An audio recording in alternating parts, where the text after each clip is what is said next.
का प्राप्त किया। कौन कुसंगत पाई न साई, रही न नीच मते चतुराई। इसलिए ध्यान देना चाहिए कि मेरा संग कैसा है। दास्या संसर्ग दोषिता, गणिकाओं में आसक्ति ही भी। अब गणिकाओं की इच्छा पूर्ति के लिए लूटपाट चोरी डकैती भी करना शुरू किया, मदिरा पीना शुरू किया। जीवन में कभी भी किसी प्रकार का कोई सत्कर्म नहीं किया। अजामिल के नाम से लोग डरते थे, लेकिन जब भगवान कृपा करते हैं ना तो स्वयं अपने नहीं पधारते, संत को भेजते हैं। यदि अचानक संत दर्शन हो रहा है, अचानक संत का आगमन हो रहा है, तो ये मान लो कि भगवान की कृपा, भगवान कृपा करते हैं तभी संत पधारते हैं। संत दर्शन ही परमात्मा के दर्शन का फल है। अजामिल के यहाँ संत पधारे। लोग चतुर्मासा के लिए प्रस्थान कर रहे थे। रास्ते में अजामिल का गांव था, सूर्यास्त होने वाला था। ये कि चलो आज रात्रि इसी गांव में विश्राम करेंगे, प्रातः काल यहाँ से प्रस्थान करेंगे। गांव के बाहर एक नवयुवक मिला। नवयुवक से महात्मा जी पूछे, बेटा आज रात्रि हम इस गांव में विश्राम करना चाहते हैं,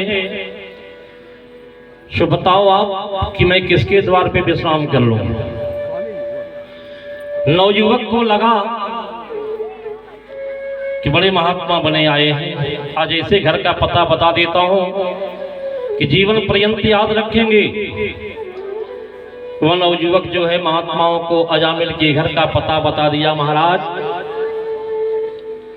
मेरे गांव में अजामिल नाम का एक व्यक्ति है, आप उसी के यहाँ जाइए, रात्रि विश्राम उसी के यहाँ कीजिए। अब महात्माओं को क्या मालूम कि अजामिल कैसा है। महात्माओं को लगा कि भाई अजामिल शायद इस गांव का विशिष्ट व्यक्ति होगा, इसलिए अजामिल के घर का पता बता दिया। अब तो महात्मा लोग अजामिल के घर का पता पूछते पूछते अजामिल के दरवाजे पे पहुंचे। संध्या का समय है, अजामिल तो घर में है ही नहीं। अजामिल की पत्नी लाल पीले वस्त्र वाले संत महात्माओं को अजामिल की पत्नी जब देखी, पहले तो मन से कांप गई कि अरे बाप, मेरे यहाँ संत पधार गए और हमारे पति जब रात्रि में मदिरा पी करके आएंगे तो पता नहीं संतों के साथ कैसा व्यवहार करेंगे। समय मना कर देती हूँ कि महाराज आप दूसरे के दरवाजे पे चले जाइए, लेकिन पुनः अंतरात्मा स्वीकार नहीं किया कि नहीं, अरे बिना बुलाए मेरे दरवाजे पे संत का आगमन हुआ है, शाम का समय और मैं इन्हें दूसरे के दरवाजे पे भेज दूं, ऐसा नहीं हो सकता। कुछ भी हो, शायद मेरा भाग्योदय होने वाला है, इसलिए तो संत आ गए। मैं स्वागत अजामिल की पत्नी हाथ जोड़ के प्रणाम की, प्रार्थना की, महाराज बहुत बड़ी कृपा की कि आप मेरे यहाँ पधारे, मैं भला आपका क्या सेवा कर सकती हूँ, आदेश दीजिए।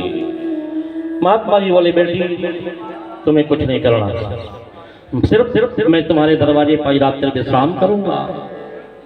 मैं अपने हाथ से भोजन बनाता हूँ, ठाकुर जी को भोग लगाता हूँ, अपने हाथ से भोजन तैयार करूंगा, ठाकुर जी को भोग लगाऊंगा। और आज रात्रि का अजामिल की पत्नी व्यवस्था कर दी। महात्माओं की मंडली अब रुकी, ठाकुर जी का दिव्य झांकी लगाती, भोजन मंगल गीत शुरू हुआ, भोजन तैयार हुआ, भगवान की आरती हुई, भगवान को भोग लगा, सब प्रसाद दिए। प्रसाद लेके में अजामिल मदिरा पान करके आया। मदिरा की नशे में जब अजामिल आता है तो क्या देखा दरवाजे पर, करिए ये तो बड़ी बड़ी दाढ़ी मुछ वाले लाल पीले वस्त्र वाले महात्माओं की मंडली मेरे दरवाजे पे लंबी चौड़ी पड़ी हुई है। अब अजामिल उन महात्माओं को देखा और ऊंची आवाज में कहने लगा, महाराज कौन हो, कहां से आए हो, जो भी कुछ तुम्हारे पास है पहले मेरे पास निकाल के रख दो। महात्मा जी लोग अपने अपने आसन पे बैठे, अरे ये क्या, ये तो सब कुछ बोले नहीं, मौन रह गए। मन ही मन विचार करने लगे। महात्माओं के मंडली के जो महंत थे, जो अध्यक्ष थे, मालिक थे, वो मन में विचार करने लगी कि कुछ भी हो, अब हम इसके दरवाजे पे यदि स्थान लिए हैं तो इसका कल्याण होना चाहिए। तब तक अजामिल की पत्नी आई, हाथ पकड़ के अजामिल को घर के अंदर ले गई। अरे किनके साथ कैसा व्यवहार करना चाहिए ये भी ज्ञान तुम्हें नहीं, चलो घर में। अजामिल को हाथ पकड़ के ले गई। अजामिल भोजन किया, सो गया। अजामिल तो सो गया, लेकिन अजामिल की पत्नी नहीं सो पाई। इधर ये महात्मा जी जगे तो फिर दोबारा सोए नहीं। संपूर्ण रात्रि चिंतन करते व्यतीत हुआ कि इसका कल्याण कैसे हो। यदि मैं इससे कुछ कहूंगा तो ये करने वाला नहीं है, लेकिन कल्याण तो होना ही चाहिए। रात बीता, सवेरा हुआ। महात्मा जी अपने नित्य क्रिया से निवृत्त होकर प्रस्थान की जब तैयारी की, अजामिल की पत्नी को बुलाए। अजामिल की पत्नी आई। महात्मा जी अजामिल की पत्नी को बोले, बेटी तुम सगर्भा हो, कुछ ही दिनों के बाद तुम्हारे यहाँ एक बालक का जन्म होगा। लेकिन बेटी ध्यान रहे, तुम्हारे यहाँ जब बालक का जन्म होगा तो अपने उस बालक का नाम तुम नारायण रख देना। देखो नाम का प्रभाव जीवन पे पड़ता है, इसलिए नाम सोच समझ के रखना चाहिए। आज की माताएं, आज के मेरे अपने बालकों का नाम स्वयं बिगाड़ते हैं, और जब नाम बिगड़ गया तो मेरे प्यारे जीवन बिगड़ेगा ही, इसमें कोई संदेह नहीं। इसलिए नाम को सुधारो। देखिए रूप नाम आधीना, रूप ज्ञान ने नाम विहीना। देखिए रूप नाम से रूप दिखाई पड़ता है, इसलिए नाम पे ध्यान दें। आज तो नाम चिंटू मिंटू पिंटू रख देती है, और बेटों की तो बात छोड़ो, अब तो बेटियों का भी नाम लोग चुन के रखने लगे। नाम किसी देवी के नाम पे रखा जाता था ताकि बेटी के नाम को पुकारें तो किसी देवी का नाम उच्चारण हो, लेकिन अब तो अर्थ विहीन, जिस नाम का कोई अर्थ नहीं। स्वीटी ने तो कई घरों में जाती, ब्यूटी, ये बेटियों का नाम रखते हैं। अरे ये जो घर की बेटियां हैं ना, ये भविष्य की लक्ष्मी है, इन्हीं से घर संस्कारित होता है, और जब इनके नाम को ही हम बिगाड़ देंगे तो भविष्य में हम सुख की चाह कहां से करें। नाम पे विशेष ध्यान हमें देना है। महात्मा जी अजामिल की पत्नी को बोले, बेटी इस बार जो बालक जन्म लेगा उसका नाम तुम नारायण रख देना, बस और कुछ नहीं करना। आश्वासन दी कि ठीक है महाराज, मैं नारायण नाम रख दूंगी। महात्मा जी तो चले गए। समय बीता, एक बालक का जन्म हुआ और अजामिल की पत्नी ने उसका नाम नारायण रख दिया।